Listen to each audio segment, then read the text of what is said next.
za ku samu manyan rahotanni bisa jarida News TV. Barka da haka mai sauraro kuma sannan mu da ƙara kasancewa a cikin wannan tashar tamu mai albarka, inda amma muke tafi muka da wannan babban labari haɗi da yacce gundarin wannan lamari ya kasance da ma abin da yake afkuwa a ƙasar Nijar ɗin da kuma kullum da ake ana warwarewa a nan ƙasa Najeriya, inda lamarin yake ƙoƙarin zama turka-turka a tsakanin waɗannan ƙasashe guda biyu. Ga dai gundari da cikakkun rahotannin ɗaya bayan ɗaya.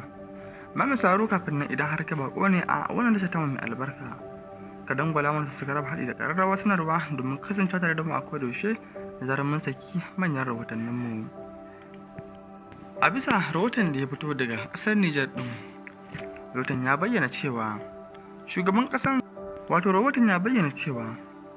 ƙasar Nijar ya ziyarci shugaban ƙasar Chadi a bisa wata tattaunawa, inda kuma al'amurorin demokuraɗiyya suke hange a kan bisa wannan haɗuwar tasu, da kuma zurfafa bincike a kan wannan haɗuwa tasu ta sojoji kaɗai. Wannan haɗuwa tasu ya jawo hankulan demokuraɗiyya da dama, inda wasu ƙasashe ba su ba da kwanciyar hankalinsu a kan wannan haɗuwa tasu ba. San dai abin da gobe za ta yi ba, amma tabbas shugabannin demokuraɗiyya suna ganin wannan haɗuwa a mahanga ta daban. Ga kuma rahoton da yake bullowa daga nan gida Najeriya cewa shugaban ƙasa Bola Ahmed Tinubu ya sayo sauyan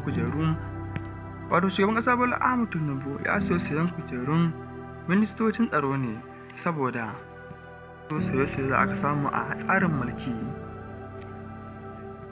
kuma mai da gurbin su ga waɗanda yake tsammanin za su kawo sauye-sauye na zamani da kuma yadda su fi da gwamnati cikin salin alin ba tare da wani hargitsi ba. Mai zarukar duka sha'afa akan tare ne da wanda ta mai albarka mai son jarida News TV, kuma kar da amince da subscribe a like bisa wannan rahoton namu. Shugaban ƙasar ya sauye-sauyen ne tun bayan da rahoto ya fito na juyin mulki wa kujerarsa. A wasu na gani wasu na duban Tinubu ya yi tafkar hanci ne tun kafin a je ko'ina, a ta yadda ya soya kujerorin tsaron da ya yi sauran wasu abubuwa da suka danganci sojoji da dai sauransu. Misaro ka biyu mu a sannu domin samun mu da cikakken waɗannan rahotanni nan ba da ba bisa wani da tattawa mai albarka. Makar da ya manta da subscribe a like a wannan bidiyo namu.